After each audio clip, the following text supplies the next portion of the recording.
जतिबिति धौ भयो भएपछि घर आउँदा घाँस लिउँदा त खाजा खाना ल्याउँ न भोकला जात्रै जो भाइ आज त बेसी त खाजा खाने बेला भयो ए भाइ यो आइमै अब त रात परो अब त भात पकाएर खाने उला कर अब बेला भएन र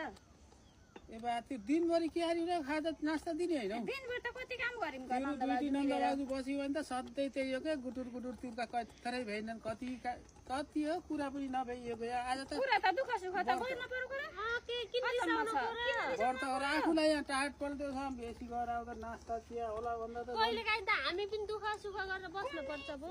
दुःख सुख गरेर त बस्ने हो र खानाको पनि त ख्याल गर्न पर्यो नि यस्तो भोक लाएर थके लाएर आएको बेला एउटा नास्ता छैन भाउजूले नै बनाउनु पर्छ भन्ने नि छैन आफै बुटेर खाए नि हुन्छ सधैँ भाउजूले बनाइदिनु पर्छ कहिले काहीँ तपाईँले बनाएर काम गर्न गर्थेँ काम गर्न जान थियो कहिले काहीँ त तपाईँ आएर बसेछौ गर्न नन्द भाउजू ल त नि भनेर नास्ता बनाएर लौ तिरले नि मैले दिएको खाना हुन्छ भनेर खायो भने नि बाहिर